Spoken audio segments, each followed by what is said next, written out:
따라하시죠. 은혜의 보좌에서 만납시다.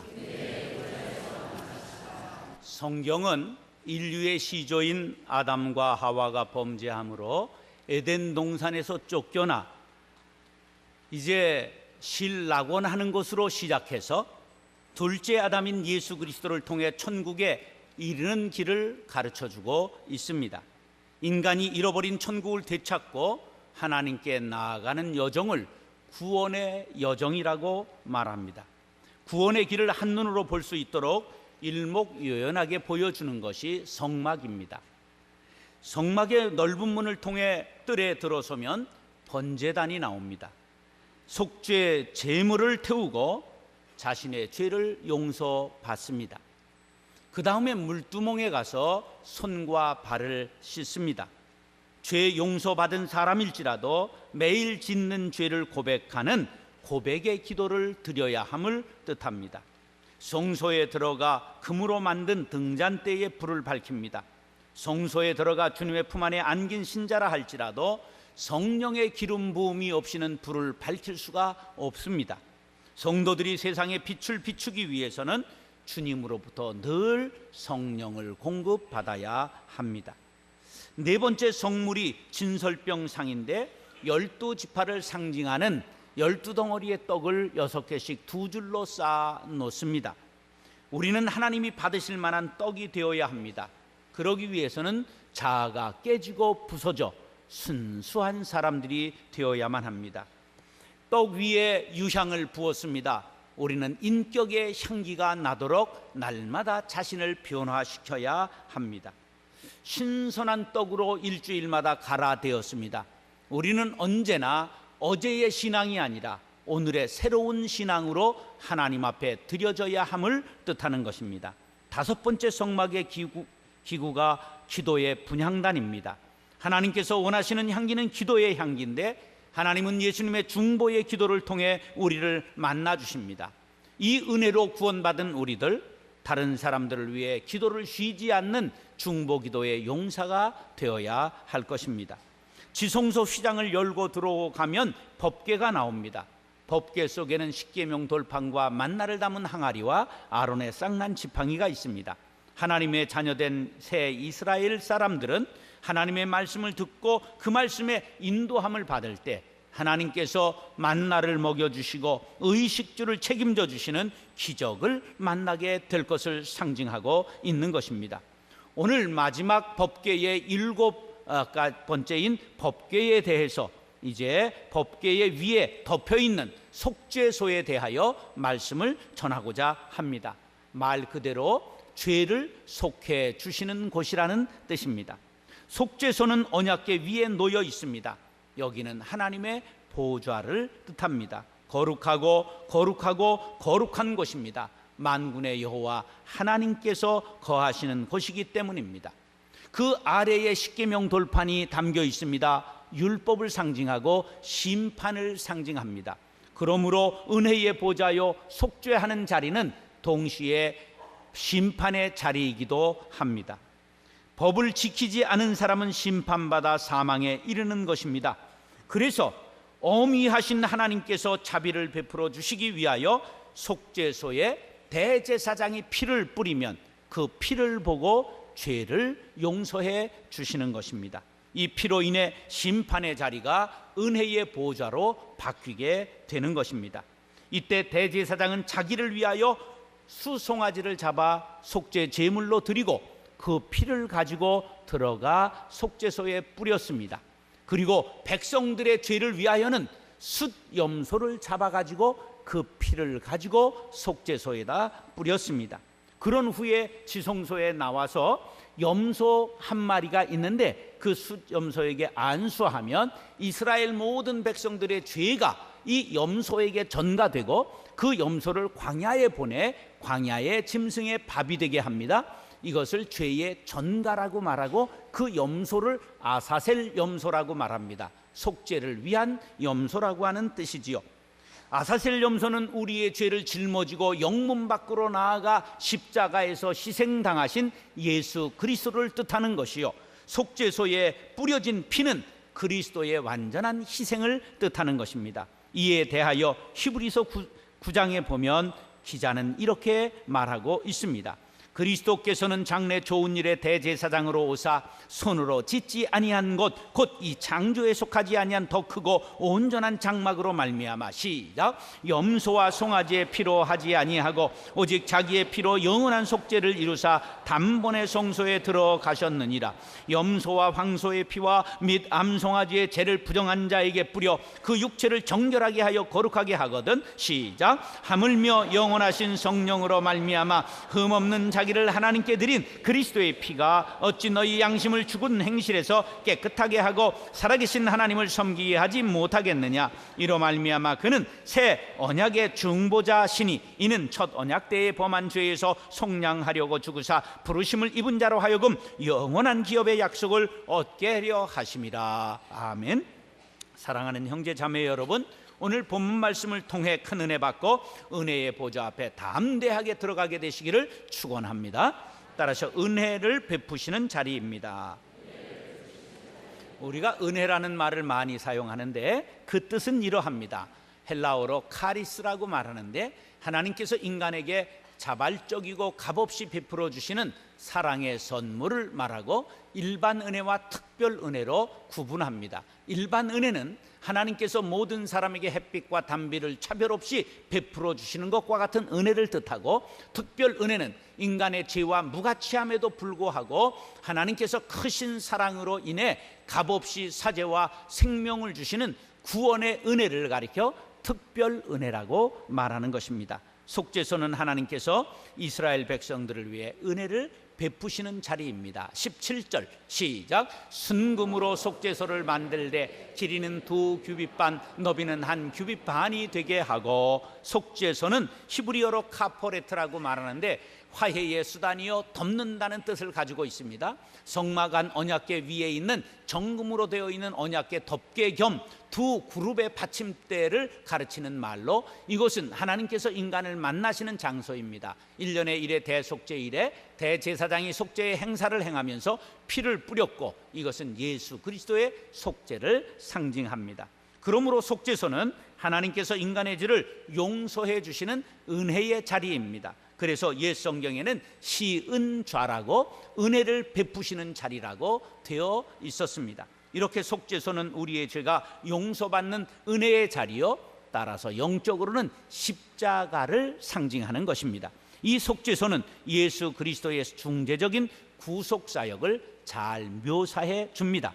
로마서 3장 25절 시작. 이 예수를 하나님이 그의 피로써 믿음으로 말미암는 화목제물로 세우셨으니 이는 하나님께서 길이 참으시는 중에 전에 지은 죄를 간과하심으로 자기의 의로우심을 나타내려 하심이니라. 아멘. 자, 여기에 화목제물이라는 말을 헬라어로 보면 이게 힐라스테리온인데 속죄소라는 뜻입니다. 하나님께서 예수님을 우리들에게 화목제물로 보내셨다 하는 뜻은 예수님을 우리의 무엇으로 보냈다고요? 속죄소로 보내셨다 하는 말과 동일함을 알 수가 있습니다. 속죄소를 만들 때 금으로 만들었는데 오늘 성경에 보면 금을 쳐서 만들어라 그랬어요. 때려서 만들어라, 두드려서 만들어라, 그러한 뜻입니다. 이것은 바로 예수님께서 십자가를 지시기 전에 채찍질 당하시고 망치질 당하시고 숱한 고통을 통하여 우리를 구원하셨음을 뜻하는 것입니다. 우리가 당해야 될 율법의 요구와 대가를 예수님이 당하심으로 우리의 죄가 씻음받고 속죄소 은혜의 자리가 십자가가 된 것임을 믿으시기 바랍니다. 대제사장은 대속죄일에 수송아지의 피를 가지고, 염소의 피를 가지고 속죄소에 뿌렸습니다. 이것은 우리의 죄를 보시지 아니하시고 속죄소 위에 뿌려진 피를, 속량의 피를 보시고 우리의 죄를 용서하신 하나님의 대속의 은혜를 뜻하는 것입니다. 그런데 이 짐승의 피는 흠없고 티 없는 동물로 드렸습니다. 흠없고 티 없는 예수 그리스도께서 세상 죄를 지고 가는 하나님의 어린 양이 되실 것을 상징하고 있는 것입니다. 희생의 피가 없으면 이스라엘 백성들은 속죄소 아래의 궤짝에 담겨 있는 십계명 율법의 정죄 아래 전부 죽을 수밖에 없습니다. 그런데 이 무서운 심판을 받을 자리에 속죄소가 쓴 것입니다. 바로 무서운 심판의 자리가 은혜의 보좌로 바뀌게 된 것입니다. 여기에 희생의 피가 뿌려짐으로 시은소가 된 것입니다. 이제 심판의 보좌는 은혜의 보좌가 되었습니다. 짐승의 피는 완전하지 못하기 때문에 매년 1년에 한 차례씩 동일한 일을 반복해야 했습니다. 완전히 죄를 덮을 수 없었기 때문입니다. 죄를 영원히 덮어버릴 일은 하나님의 어린 양 되시는 그리스도의 보배로운 피로만 가능함을 믿으시기 바랍니다. 그러므로 이 모든 제사 제도는 장차 오실 예수 그리스도의 그림자였던 것입니다. 이에 대하여 히브리서 10장 1절로 4절 시작. 율법은 장차 올 좋은 일의 그림자일 뿐 아니요 참 형상이요 드리는 같은 제사로는 나오는 자들을 언제나 온전하게 할 수 없느니라. 그렇지 아니하면 섬기는 자들이 단번에 정결하게 되어 다시 죄를 깨닫는 일이 없으리니 어찌 제사 드리는 일을 그치지 아니하였으리요. 그러나 이 제사 드리는 해마다 죄를 기억하게 하는 것이 있나니 시작. 이는 황소와 염소의 피가 능히 죄를 없이 하지 못함이라. 아멘. 이 불완전한 제사 제도를 완성하신 분이 예수 그리스도이십니다. 예수님은 단번에 우리의 죄를 사하시고 하나님 보좌 우편에 앉으신 것을 믿으시기 바랍니다. 히브리서 10장 10절로 12절 시작. 이 뜻을 따라 예수 그리스도의 몸을 단번에 들이심으로 말미암아 우리가 거룩함을 얻었노라. 제사장마다 매일 서서 섬기며 자주 같은 제사를 드리되 이 제사는 언제나 죄를 없게 하지 못하거니와 오직 그리스도는 죄를 위하여 한 영원한 제사를 드리시고 하나님 우편에 앉으셨느니라. 아멘. 사랑하는 형제 자매 여러분, 누구든지 예수 피 공로 의지하여 은혜의 보좌 앞에 나아가게 된다는 사실을 믿으시면 아멘 하시기 바랍니다. 우리 모두가 죄사함 받고 예수의 피 공로 의지하여 하나님 앞에 죄사함 받고 자녀 될 수 있기를 예수님의 이름으로 축원합니다. 따라서 날개로 덮으십니다. 성경에는 천사라는 신령한 존재가 등장하지요. 그 천사의 원조가 구룹입니다. 구룹은 히브리어로 케루빔이라고 말하는데 중보자라는 뜻이 있습니다. 하늘의 존재로 천사의 한 종류라고 보면 되겠죠. 창세기 3장 24절에 하나님께서 에덴 동산에서 범죄한 아담과 하와를 내쫓으신 후에 에덴 동산을 지키실 때에 그룹을 들어서 화영검을 주시고 지키게 하셨던 것이 성경에 기록되어 있습니다.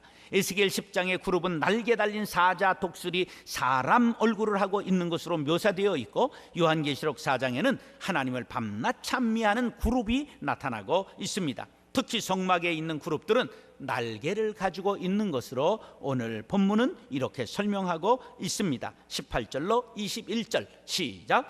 금으로 그룹 둘을 속죄소 두 끝에서 쳐서 만들되 한 그룹은 이 끝에 또 한 그룹은 저 끝에 곧 속죄소 두 끝에 속죄소와 한 덩이로 연결할지며 그룹들은 그 날개를 높이 펴서 그 날개로 속죄소를 덮으며 그 얼굴을 서로 대하여 속죄소를 향하게 하고 속죄소를 궤 위에 얹고 내가 내게 줄 증거판을 궤 속에 넣으라. 아멘. 하나님의 구속사역에서 보좌 역할을 하는 이 그룹의 구체적인 모습은 알 수 없으나 그들이 천사의 얼굴, 사람과 짐승의 얼굴을 혼합한 것 같은 얼굴을 하고 두 날개를 펴서 이렇게 지성소를 덮고 있었습니다. 그룹이 날개로 이 속죄소를 덮고 있는 것은 하나님의 임재의 상징인 이 속죄소를 보호하고 있는 의미를 띠고 있지요.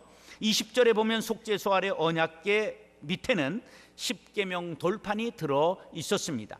이는 하나님의 공의를 하나님의 자비와 사랑으로 덮고 있는 것을 뜻합니다. 십계명 돌피는 뭐를 뜻한다고요? 하나님의 공의. 하나님의 날개는, 천사의 날개는 뭘 뜻한다고요? 하나님의 자비와 사랑. 공의를 뭐가 덮고 있다고요? 자비와 사랑으로 덮고 있다. 공의에 의하면 우리는 심판받아 죽을 수밖에 없습니다.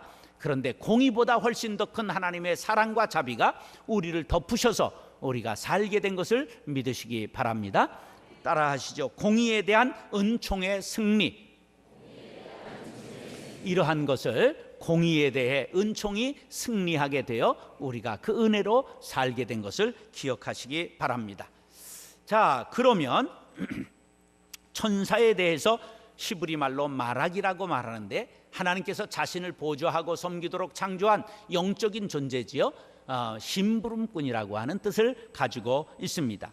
창세기에 보면 아브라함과 야곱을 천사가 지켜주고, 출애굽해서 홍해를 건너는 이스라엘을 보호하고, 가브리엘 천사장이 하나님의 비밀을 계시하고, 미가엘 천사장으로 이스라엘을 지킵니다. 예수님께서 마귀의 시험을 물리치자 천사가 수종을 들었고, 누가복음에서 천사가 마리아에게 수태를 고지하고 목자들에게 예수 탄생을 전하는 것이 나타납니다.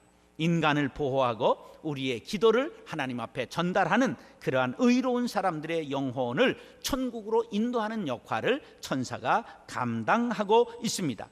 자, 그런데 중요한 것은 천사나 그룹이나 날개를 달고 있는 것으로 묘사하는 것은 하나님께서 택하신 자녀를 날개 아래 품어주신다, 보호하신다는 의미임을 기억하시기 바랍니다. 예수 믿고 하나님을 아버지로 모시면 죄는 사해 주시고 환난과 시험과 역경이 닥칠지라도 보호해 주신다는 사실을 믿으시기 바랍니다. 그 믿음을 대표한 찬양곡이 우리가 오늘 부른 찬송입니다. 주 날개 밑 내가 편안히 쉬네, 밤 깊고 비바람 불어쳐도 아버지께서 날 지켜주시니 거기서 편안히 쉬리로다. 주 날개 밑 나의 피난처 되니 거기서 쉬기를 원하노라. 세상이 나를 위로치 못하나 거기서 평화를 누리리라. 주 날개 밑 참된 기쁨이 있네, 고달픈 세상길 가는 동안 나 거기 숨어 돌보심을 받고 영원한 안식을 얻으리라. 주 날개 밑 평안하다, 그 사랑 끊을 자 니뇨. 주 날개 밑 내 쉬는 영혼 영원히 거기서 살리. 아멘. 여러분, 고난의 밤이 깊고 여러분의 인생의 바다에 비바람이 불어 닥쳤습니까? 인생이 고달픕니까? 세상에 위로받을 데가 없습니까? 하나님의 은혜의 보좌로 나오시기 바랍니다. 주님께서 날개 아래 품어주시고 보호하시고 위로해 주실 줄로 믿습니다. 시편 17편 8절입니다. 시작. 나를 눈동자같이 지키시고 주의 날개 그늘 아래 감추사. 아멘. 사랑하는 형제 자매 여러분, 은혜의 보좌로 나와 주님의 날개 아래 품기시고 보호받고 승리할 수 있게 되기를 예수님의 이름으로 축원합니다. 따라하시오. 거기서 만나 주십니다.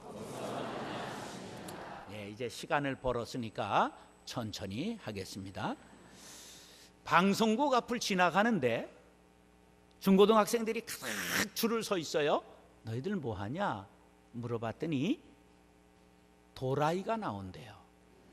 네, 도라이가 뭐냐 그랬더니 아이돌 스타들이 방송국에 출연해서 방청하려고 서 있다는 거예요. 스타 만나려면 어디 가야 돼요?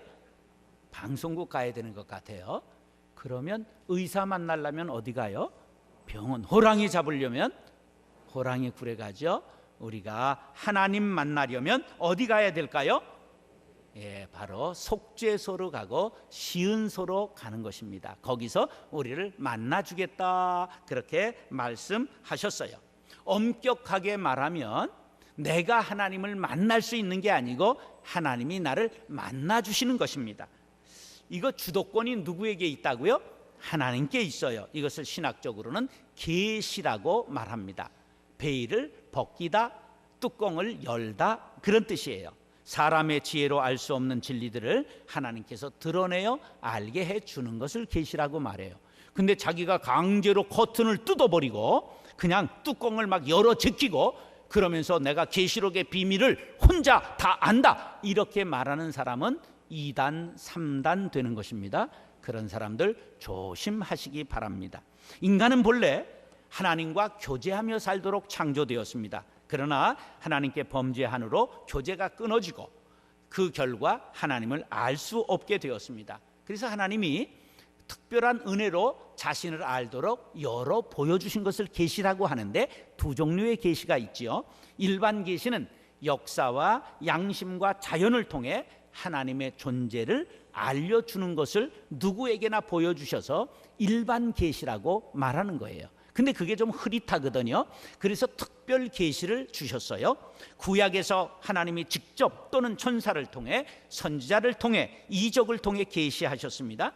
그러나 그것도 완전하지 아니하니까 가장 완전한 계시는 바로 성경 말씀이요, 성경 말씀에서 우리에게 전해주신 예수 그리스도임을 믿으시기 바랍니다. 히브리서 1장 1절로 2절이 이 완전 계시에 대하여, 특별 계시에 대하여 말씀하고 있는 것입니다. 시작. 옛적 선지자들을 통하여 여러 부분과 여러 모양으로 우리 조상들에게 말씀하신 하나님이 이 모든 날 마지막에는 아들을 통하여 우리에게 말씀하셨으니 이 아들을 만유의 상속자로 세우시고 또 그로 말미암아 모든 세계를 지으셨느니라. 아멘. 자, 모든 계시의 궁극적인 목표가 뭐냐? 그건 하나님께로 우리를 인도하시려고 계시해 주시는 것임을 믿으시기 바랍니다. 자, 하나님은 자신을 열어 보여주시는 능동적인 사랑으로 우리에게 다가오십니다. 그때에 우리는 하나님의 형상이 우리 안에 담겨 있어요. 우리가 그것을 죄로 덮인 것을 보혈의 피로 씻고 하나님 앞에 우리가 응답할 때 우리를 열어서 보여주시는 하나님과 만남이 이루어진다는 사실을 기억하시기 바랍니다. 22절 시작. 거기서 내가 너와 만나고 속죄소 위 곧 증거계 위에 있는 두 그룹 사이에서 내가 이스라엘 자손을 위하여 네게 명령할 모든 일을 네게 이르리라. 아멘. 오늘 말씀 속에 성막을 세우신 근본 목적이 담겨 있습니다. 성막을 세우신 목적이 뭐냐 하면 따라하시죠. 은혜를 베풀기 위함, 인간들을 만나기 위함, 모든 일을 지시하시기 위함. 예, 우리가 은혜 받으려면 속죄소에 나가 죄를 고하고 용서받고 거기서 예수 그리스도의 보혈의 공로를 덧입고 하나님을 아바, 아버지라 부르며 대면하고 속 깊은 대화를 나눌 수 있습니다. 그리고 하나님의 세미한 음성을 듣고 나아가 세상의 영적 전쟁에 승리할 수 있게 되는 것입니다. 교회를 다니면서도 지성소 깊숙이 들어오지 못하는 사람들은 불행한 것이지요. 지성소에 들어갈 때 하나님을 만나고 지시하심을 받는 영적인 자녀가 되기 때문입니다. 구약의 백성들은 지성소에 아무나 들어가면 죽었습니다. 대제사장도 지정된 7월 10일 속죄일에만 들어가서 보혈의 피를 상징하는 짐승의 피를 뿌릴 때에 살 수가 있었습니다. 그런데 예수님께서 십자가에 달려 돌아가실 때 마태복음 27장 51절에 보면 지성소에 뭐가 찢어졌다고요? 휘장이 어디로부터? 위로부터 아래까지 찢어졌어요. 하나님이 찢으셨음을 뜻하는 것입니다. 히브리서 10장 20절은 이 사실에 대하여 그 길은 우리를 위하여 휘장 가운데로 열어놓으신 새로운 살 길이요 휘장은 예수님의 육체라고 설명하고 있습니다. 이 열린 길을 따라 예수님의 보혈을 의지하고 하나님을 아빠, 아버지라 부르며 나아가게 되었다고 갈라디아서 4장 6절은 말씀합니다. 우리가 아들임으로 하나님이 그 아들의 영을 우리 마음 가운데 보내사 아빠, 아버지라 부르게 하셨느니라. 할렐루야. 이 구원의 비밀을 깨달은 성도들은 날마다 하나님의 은혜의 보좌에 수시로 드나드는 것입니다. 링컨의 전기를 보면 링컨의 아들들이 백악관에서 보좌관들하고 회의를 할 때 그 책상 밑에 들어가서 바지가랭이를 잡고 막 장난을 했다, 그런 장면이 나와요. 백악관에 여러분들이 함부로 들어가면 갑니다. 그런데 아들은 그 날마다 수시로 들어갔다 나왔다 할 수 있었습니다. 하나님의 보좌에 우리는 아들과 딸이 되었기 때문에 아빠, 아버지라 부르며 담대하게 수시로 날마다 들어가게 된 것을 믿으시면 아멘 하시기 바랍니다. 그 출입증이 무엇이냐? 예수 그리스도라는 것을 기억하십시오. 그 이름에는 비밀과 능력과 사랑이 담겨 있습니다. 요한복음 14장 6절 시작. 예수께서 이르시되 내가 곧 길이요 진리요 생명이니 나로 말미암지 않고는 아버지께로 올 자가 없느니라. 아멘. 사랑하는 형제 자매 여러분, 예수 그리스도 그 이름에 비밀이 담겨 있습니다. 그 이름의 비밀을 깨달았습니까? 이제 힘차게 예수의 이름을 부르며 날마다 속죄소 은혜의 자리로 나아가 하나님을 만나 소원을 아뢰고 할 일을 지시받고 능력 있게 세상에 나아가 빛이 되고 소금이 되고 승리하는 십자가 용사가 될 수 있기를 예수님의 이름으로 축원합니다.